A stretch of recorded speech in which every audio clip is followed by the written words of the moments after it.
passé 5 jours dans toute la France. On a entendu des intervenants qui venaient de différents pays du monde.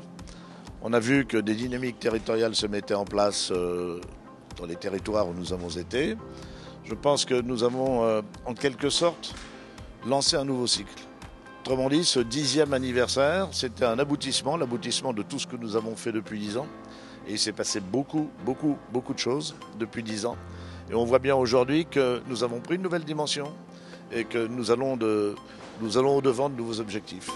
Lille, Strasbourg, Grenoble, La Rochelle, Paris, le 10e Forum mondial pour une économie responsable a traversé l'Hexagone à la rencontre des dirigeants, des entrepreneurs, des salariés convaincus que business et impact sociétal sont indissociables. Le monde d'aujourd'hui devient de plus en plus demanding, de plus en plus compliqué. On sait qu'il y a de plus en plus d'écart entre les très riches et les très pauvres. Et l'entreprise se doit de contribuer à résoudre cette équation. Et par ailleurs, il y a un autre phénomène, c'est que les gens, les employés, que ce soit les nouvelles générations ou les anciennes, ont besoin d'avoir un sens. On a besoin de leur donner du sens. Et je pense que tout ça impacte les entreprises sur quelle est leur mission fondamentale. Les entreprises ont donc un rôle essentiel à jouer dans un monde plus adepte du court terme que du grand saut dans l'inconnu. Some companies may just be scared to take the first steps, but once they do that, they will get all the benefits, so it's just the main challenge. Il s'agit d'assurer un avenir durable et plus que jamais démontrer son utilité. On est dans la société et donc on est sensible à tout ce qui se passe à l'intérieur de la société. Donc quand nos consommateurs souffrent, quand nos consommateurs ont des problèmes, c'est l'avenir de l'entreprise qui est aussi en jeu et qui est aussi en danger. Marché, consommation, production, environnement, les efforts s'opèrent à tous les niveaux et demandent d'apprendre à mieux coopérer et collaborer. Chaque sensibilisation qu'elle peut faire, que ce soit en interne ou en externe, ne peut que porter des fruits. Alors intégrer au cœur du business l'esprit collaboratif dans ce qu'il a de meilleur, c'est tout simplement développer son capital humain. Ce dont je suis convaincu, c'est que l'humain, les femmes, les hommes seront toujours au cœur de l'entreprise. Ça, pour moi, c'est clair, c'est net, quels que soient les métiers. Les métiers se réinventent, tout comme de nouvelles formes d'économie circulaire ou collaborative et bien sûr, le social business, mode d'emploi. Don't try to do the big thing all at once. You go the smallest possible thing. It's almost a bite size. You take it as a bite size, and if you're successful, take the next, and the world will change. That's the power you have to change the world.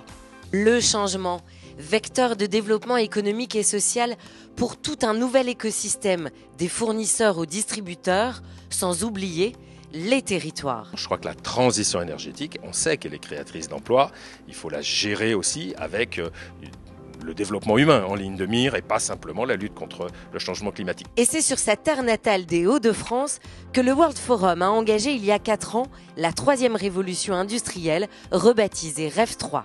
REV 3, c'est une impulsion, une dynamique. Mais bien sûr, l'action, c'est les acteurs de terrain qui le feront. REV 3, c'est un symbole, c'est une envie de partager, une envie de faire savoir. Et de ce point de vue-là, c'est vrai que REV 3 et la région des Hauts-de-France est précurseur et j'espère qu'elle va donner envie à plein d'autres régions de s'y engager. Alors rêvons un peu et imaginons le monde de l'entreprise en 2030. Alors, en 2030, comme je l'ai présenté en carte de conclusion, le monde se polarisera entre un monde des machines, un monde des entreprises qui sont dans ce que j'appelle le 7e continent autour de la donnée.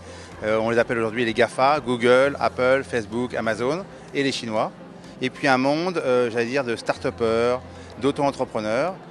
Et c'est ce monde-là qui devra cohabiter et qui est une énorme rupture pour le monde dans lequel nous vivons. Et demain, ça commence aussi par la fin des bilans financiers pour faire place à un rapport d'activité intégré.